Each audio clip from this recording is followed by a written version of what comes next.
35 espèces animales les plus étranges de la planète. Notre monde est incroyable. On ne cesse de le répéter, notre monde est incroyable, épatant, surprenant. Depuis des millions d'années la création évolue, se disperse, nous offrant une multitude d'espèces animales toutes plus intéressantes les unes que les autres.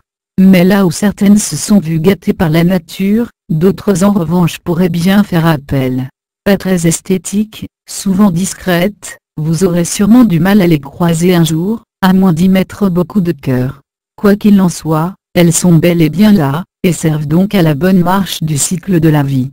Il est donc temps de rendre hommage à ces bébés de l'ombre. Cette liste est bien sûr non exhaustive, donc n'hésitez pas à nous partager vos plus beaux mannequins du règne animal. Et c'est parti, voici le premier d'une longue série. Le moucheron royal d'Amazonie.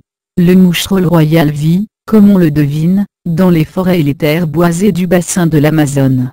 Malgré sa taille de 16 cm en moyenne, il est le champion des très grands nids, 6 mètres de long, qu'il construit sur des branches près de l'eau, difficiles à atteindre pour les prédateurs. Il est connu pour sa crête spectaculaire, rouge vif chez les mâles, jaune chez les femelles, et richement orné de touches de noir et de bleu acier. Le poisson chauve-souris, aux lèvres rouges. Communément appelé poisson chauve-souris, les Odococephalidés sont une famille de poissons compressés, dont des variétés ont une bouche de couleur rouge ou rose, ressemblant à du rouge à lèvres. Vous le trouverez sur les îles Galapagos, avec un peu de chance. La fourmi panda. Les Mutilidae sont une famille de plus de 3000 espèces de guêpes, dont les ailes des femelles ressemblent à de grosses fourmis poilues. Ce spécimen rarissime a été découvert, il y a peu dans les forêts du Chili. Ces insectes sont connus pour leurs piqûres extrêmement douloureuses. À éviter donc. Le poisson perroquet bleu. Ce beau poisson est uniformément bleu avec une tache jaune sur la tête. Ils ont un corps massif, allongé, légèrement comprimé, au profil arrondi, recouvert de grosses écailles cycloïdes. Selon l'espèce, la taille oscille de 20 cm à 130 cm. Leurs dents ont fusionné en bec de perroquet, afin de mieux gratter les algues, affole la guêpe. Mecoptera, scorpion-flie.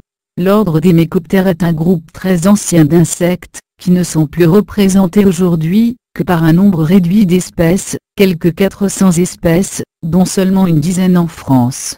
Ces insectes ont connu leur apogée au Permien, et sont restés encore très nombreux au Trias et au Lias, autant vous dire que ça date. Le nasique. Vous l'aurez compris, la principale caractéristique du nasique, c'est son nez, un long museau mou qui pend devant son visage. D'ailleurs, plus le nez du nasique mâle est allongé, plus il séduit les femelles, comme quoi. Il est de taille moyenne, son corps varie entre 50 et 80 cm. Son poids oscille entre 10 et 25 kg. Lorsqu'il est énervé, le nasique peut devenir tout rouge, c'est toujours bon à savoir. Vous le trouverez soit dans les forêts très humides, soit dans les mangroves de l'île de Bornéo. Oarfish. Les Régalocidés, Oarfish en anglais, forment une famille de poissons comprenant les poissons appelés régalèques, ou poissons rubans. Ils peuvent atteindre des longueurs impressionnantes, couramment de 4 à 8 mètres, voire parfois 11 mètres. Le crabe de cocotier. Le crabe des cocotiers est le plus grand arthropode terrestre au monde. Sa taille peut atteindre 1 mètre et ses pans sont capables de pulvériser une noix de coco. Il vaut mieux ne pas trop l'énerver. Ils sont endémiques aux îles de l'océan Pacifique et de l'océan Indien, mais ces populations sont extrêmement menacées sur certaines de ces îles. Il a un odorat très puissant, peut peser jusqu'à 4 kg. Certains affirment avoir trouvé des spécimens de plus de 17 kg, mais bon, et soulever des objets de 28 kg avec ses pinces. D'une longueur de 40 cm pour une envergure pouvant aller jusqu'à 1 mètre d'une patte à l'autre, il peut également grimper dans des arbres mesurant jusqu'à 6 mètres de haut. Bref, un beau bébé. La vipère des buissons. Cette vipère peut atteindre 50 à 60 cm, près de 80 cm pour les plus grands spécimens, les femelles étant en général plus grands que les mâles. Elle vit principalement dans les forêts humides ou les taillis.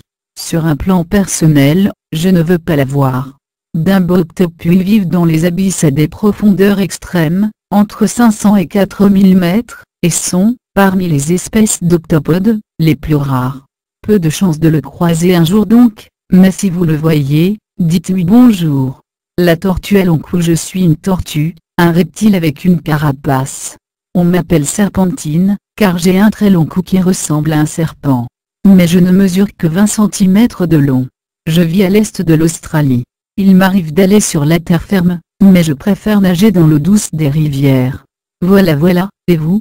Le saïga. L'antilope saïga est une espèce en voie de disparition, qui vit dans les steppes d'Asie centrale. Bien qu'elle appartienne à la famille des antilopes, elle n'a pas la beauté de ses cousines. Le saïga présente un drôle de museau terminé par un nez en forme de courte trompe. C'est en fait l'un des plus anciens mammifères vivants sur Terre, présent il y a 250 000 ans, ça calme. À cette époque, elle côtoyait les mammouths et autres tigres à dents de sabre, une toute autre époque. Snaky affiche le poisson à tête de serpent, est un poisson prédateur originaire du sud et de l'est de l'Asie. On le trouve aujourd'hui dans plusieurs États américains. C'est un prédateur vorace qui vit dans les lacs, les étangs, les rivières et les ruisseaux où la température moyenne de l'eau varie de 0 à 30 degrés Celsius. Il a été qualifié de poisson Frankenstein, en raison de son comportement reptilien, ses habitudes d'alimentation agressive, et ses nombreuses dents longues et acérées. C'est pas très rassurant tout ça. Isopogéant. Le Batinum géant est un isopode qui fait partie de la même famille que les cloportes, que vous pouvez trouver dans votre jardin, et qui se mettent en boule quand vous les touchez. Il mesure en moyenne 35 cm, pour une masse d'1,4 kg, mais peut atteindre jusqu'à 50 cm pour 1,7 kg, ce qui en fait le plus grand des isopodes connus. C'est un charognard qui se nourrit principalement des cadavres de poissons, qu'il trouve sur les fonds marins. Sa chair est comestible, certains comparent même son goût à celui du crabe. Le casoar, alias Vélociraptor australien. Il a la réputation d'être l'oiseau le plus dangereux au monde, classé en 2004, par le Guinness Book des records, comme l'un des oiseaux les plus meurtriers sur Terre, en particulier pour les gardiens de zoo. Ils peuvent se redresser pour atteindre les 1,5 m de haut, et éventrer un homme avec un seul coup de patte portant à son extrémité une serre de 12 cm. Pour éviter les attaques du casoar, il faudra éviter l'Australie, la Nouvelle-Zélande, la Nouvelle-Guinée et les eaux qui les gardent. Malgré cela, si vous en croisez et que vous avez la bonne idée de vous moquer de sa crête, que vous aurez comparé à un ongle pourri, mieux vaut vous munir d'un solide bouclier. Le pacu-fiche, mangeur de testicules, oui. Gardez vos maillots de bain. Les pacus ne sont normalement pas dangereux, mais ils ont une bonne mâchoire, et il y a eu des incidents dans certains pays. Par exemple, en Papouasie-Nouvelle-Guinée, des hommes se sont fait arracher les testicules. Mais pourquoi s'en prennent-ils aux testicules? Parce qu'ils ont faim et que les testicules se logent bien dans leur gueule. Tout simplement. La seule différence entre le pacu et le piranha sont ses dents, plus plates et plus fortes, parfaites pour broyer. Il peut atteindre 90 cm de long, et peser jusqu'à 25 kg. Il a été surnommé le coupeur de testicules pour ses attaques répétées sur des pêcheurs, dont certains seraient morts d'hémorragie après s'être fait mordre. Pas très classe.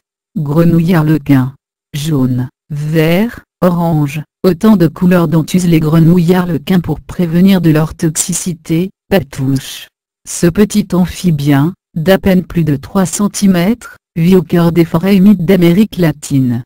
Sédentaire, on le trouve surtout près des cours d'eau, mais leur nombre s'amenuise de jour en jour. La taupe à nez étoilé.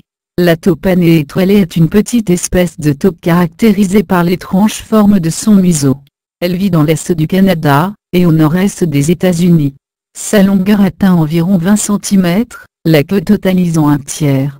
Son poids se situe entre 31 grammes et 77 grammes tandis que les nouveau-nés pèsent 1,5 g. Il doit son nom d'étoilé à la forme très caractéristique de son museau, qui mesure 1 cm de largeur, à la forme d'un disque dénudé muni de 22 tentacules. Le céphalozèbre. Cet étrange mais néanmoins très bel animal est une antilope. Il peut mesurer entre 85 et 90 cm de long, environ 45 cm de haut pour un poids allant de 9 à 20 kg. Vous le trouverez dans les forêts tropicales dans les vallées fluviales de l'Afrique de l'Ouest, centrée du Libéria, et beaucoup plus rare en Sierra Leone et en Côte d'Ivoire. Le mara. Le mara, ou lièvre de Patagonie, est un rongeur qui ressemble à un très gros lièvre. C'est le troisième plus gros rongeur, après le capybara et le castor. Le mara est un bon coureur, puisqu'il peut atteindre une vitesse de pointe de plus de 45 km/h. Vous le trouverez en Argentine, dans la pampa, les steppes herbacées et les déserts broussailleux. Lamproie. La lamproie marine appartient au groupe le plus primitif des vertébrés. Déjà présent, il y a 360 millions d'années, ce fossile vivant serpentiforme, est classé dans la branche des amniates, animaux dépourvus de mâchoire. La lamproie possède un corps cartilagineux, recouvert d'une peau sans écailles maculée d'un mucus visqueux particulièrement toxique et irritant. Des dents acérées garnissent sa bouche en forme de ventouse. Bref, une vraie beauté. Cynocephalus variegatu. Ces lémuriens possèdent une excroissance de peau reliant les pattes antérieures avec les postérieures. Ils vivent dans les cimes des arbres des forêts tropicales. Muntjac de rêve. Le muntjac de rêve est un petit cervidé primitif qui vit en Asie du Sud. Il est reconnaissable à son front barré de 2 lignes noires et à sa petite taille. C'est un animal habitué à se cacher, la journée dans les broussailles et les hautes herbes en forêt, et ne sort que pendant la période de rut, parce qu'il faut bien perpétuer l'espèce. Dauphin de Commerson. C'est l'une des espèces de dauphins les plus petites, mais il est facilement reconnaissable par sa couleur. On le retrouve près des côtes de l'extrême sud de l'Argentine, dans le détroit de Magellan et proche des îles Malouines. Le loup à crinière. Il n'a en fait rien d'un loup à proprement parler, mais ressemble plutôt à un renard aux longues pattes. Ces dernières sont une adaptation à la vie dans les prairies d'Amérique du Sud, son lieu de vie. Ce spécimen est aujourd'hui menacé de disparition à cause de l'agriculture qui menace son habitat naturel. Condamné à vivre près des villes, il rencontre des problèmes avec les chiens, domestiques ou se font écraser sur les autoroutes. Autre problème, les loups à crinière sauvages sont à 80% consanguins, et souffrent de maladies congénitales qui fragilisent les reins. Ils ne sont pas franchement aidés les pauvres. Le singe à nez retroussé. Ils vivent en Asie du Sud-Est, mais pourquoi cet étrange visage? Un tel museau serait une parade évolutive pour lutter contre le froid extrême. En effet, ce dernier vit au perché dans les montagnes asiatiques. Encore une fois, cette espèce est en grave danger, car menacée par l'exploitation forestière, et les chasseurs qui en veulent à leur viande, leurs os, propriétés médicinales, et leur fourrure. Tout va bien en somme. Le crabe Y accent aigu TI. Élégamment habillé de soie blanche, ce crabe vidasse les profondeurs des océans, près des cheminées volcaniques.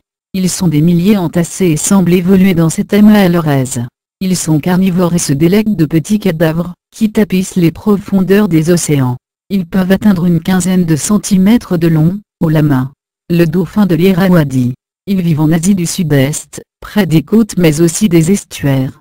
Ils disposent d'un melon très large, un bec quasi inexistant et d'une courte nageoire dorsale, peu pointue et triangulaire. Le ratopnu. Vivant en Afrique de l'Ouest, on lui décernerait bien la palme de l'animal le plus laid de la création, mais les apparences sont parfois trompeuses. Les ratopnus sont dotés d'une durée de vie exceptionnelle, notamment parce qu'ils ne développent jamais de cancer. Dans une récente étude, des chercheurs ont montré qu'ils possédaient une usine protéique quasi sans faille, ce qui pourrait un jour conduire à un traitement anti-vieillissement. On peut pas tout avoir, lui a tout misé sur l'efficacité. La gazelle de Wallis. Cette jolie gazelle se caractérise par son long cou et ses longues pattes, qui lui permettent de se nourrir des feuilles tendres sur les hautes branches des arbres. Elle réside dans les régions sèches de l'Afrique orientale. Vous la trouverez également dans les plaines du Serengeti, en Tanzanie, et au sud de la Somalie. Le fossa. Le fossa est le plus grand carnivore de Madagascar. Sa denture et ses mâchoires sont proches de celles des félidés, et il possède aussi des griffes rétractiles. Opportuniste, il se nourrit de lémuriens, de reptiles, d'oiseaux, d'insectes et de poissons. Il est très discret, et donc difficile à observer, mais sait-on jamais. Tatou nain d'Argentine, tatou férose. Il s'agit d'une petite espèce de tatou, que l'on trouve dans le centre-ouest de l'Argentine. Il vit dans les plaines sèches et sableuses du pays. Rose pâle, il est en forme de torpille avec une tête et un dos blindés, une carapace articulée faite d'une vingtaine de plaques osseuses fichées dans la peau. Sachez que l'espèce est en danger, surprise, notamment à cause de la destruction de son habitat, dû à l'élevage de bétail. Le babiroussa. Le babiroussa est un cochon asiatique, qui possède de longues défenses supérieures qui sortent du museau, et se recourbent vers l'arrière, comme des cornes.